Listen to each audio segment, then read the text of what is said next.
Welcome to my channel Old Gold Coins. Today videos is one you won't to miss. We're diving into the world of coins. So let's get it started. The hardened metal stamp used to imprint designs onto blank coins accumulates debris, oil, or dust, which can block certain parts of the design. When the coin is struck, the filled areas of the die fail to leave a proper impression, which can cause the letter G in God to appear as a C, or even leave out parts of other letters, leading to odd inscriptions such as WD instead of WE. These types of mint errors are known in numismatics as striking errors or die deterioration doubling, and while they are rare, they're not entirely unheard of, especially in earlier production runs or high-volume mint years such as 1971. The Eisenhower dollar, minted in Philadelphia, no mint mark, Denver D, and San Francisco S, was a large, clad coin, the first U.S. dollar coin issued since the peace dollar in 1935.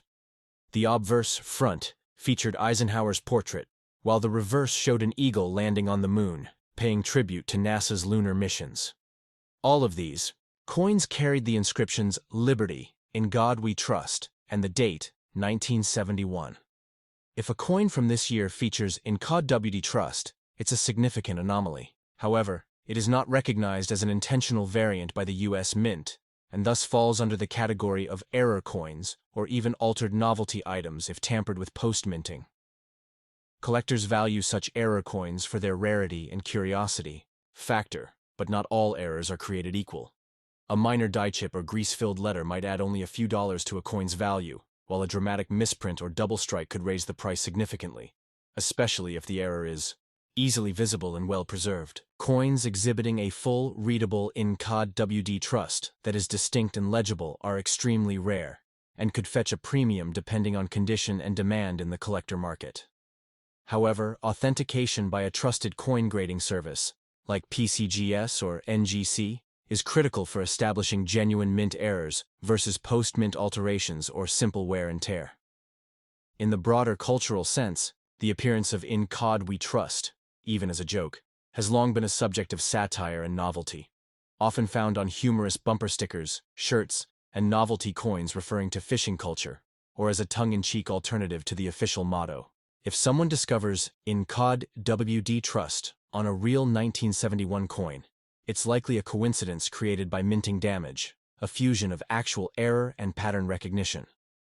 While the phrase may not hold deep meaning beyond its accidental or comedic impact, it serves as a compelling example of how mechanical flaws in minting can produce memorable and collectible anomalies. In conclusion, a 1971 coin bearing the inscription In God WD Trust is not a standard-issue U.S. coin, but rather the result of either a minting mishap or post-mint modification. These kinds of misprints, while occasionally increasing a coin's market value, are prized more for their curiosity and story than for any official significance. They also provide fascinating insights into the physical realities of coin production, where even a small piece of grit on a die can forever alter the words stamped into American history.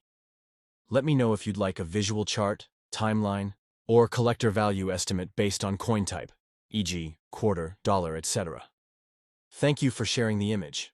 The coin in the photo is a 1972 Kennedy half dollar, and it clearly shows the standard U.S. motto, In God We Trust, not In God WD Trust.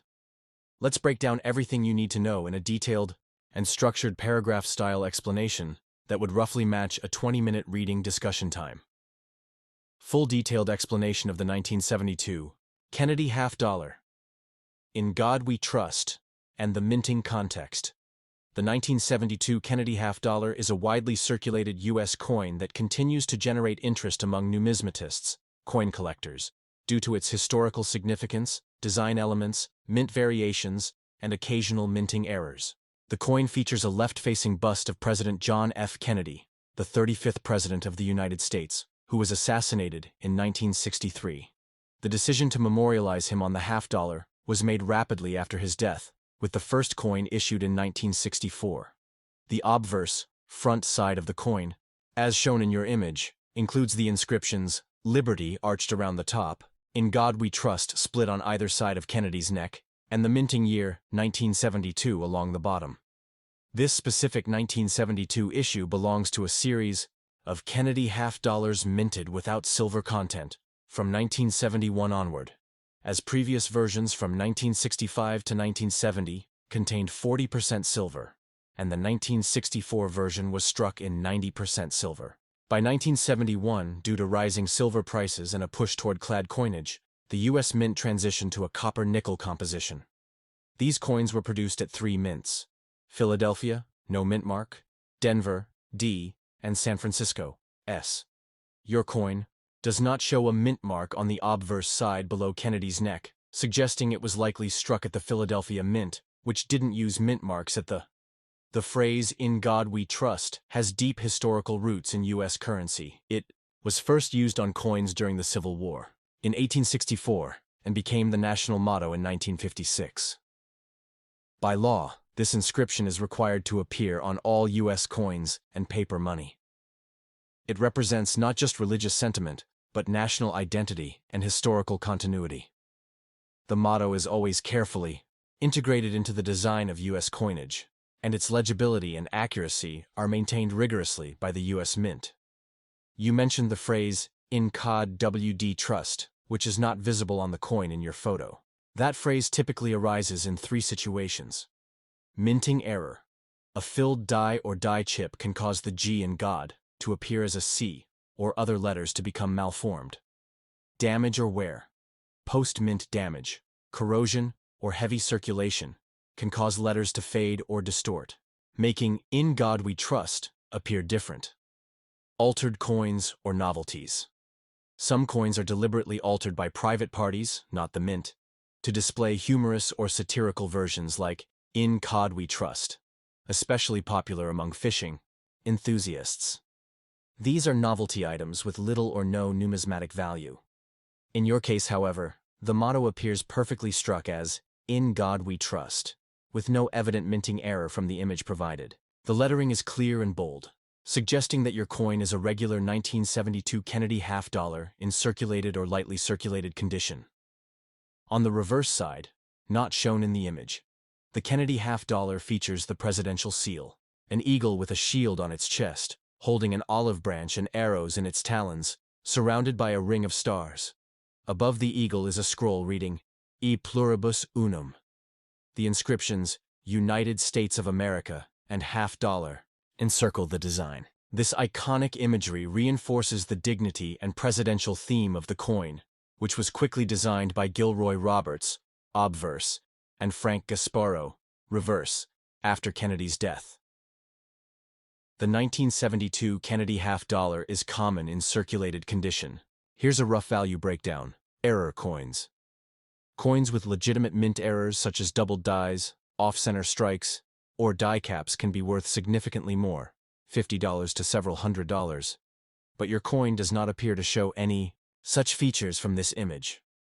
Coins should be professionally graded by organizations like PCGS or NGC to determine authenticity and true market value, especially if you suspect it might have unique features or high preservation.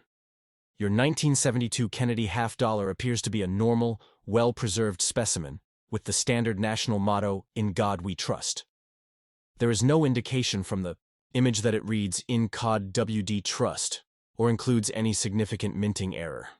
However, these coins remain an important part of U.S. history and continue to be widely collected. The Kennedy half-dollar honors one of the nation's most iconic presidents and is a reflection of mid-20th century American culture, both in design and symbolism. If you're exploring coin collecting, it's a great place to start. If you are hoping to find rare error coins, I'd recommend carefully examining your coins with a magnifier or taking them to a local coin dealer or appraisal event. Would you like help writing a certificate, listing it for sale, or checking more about its market value today?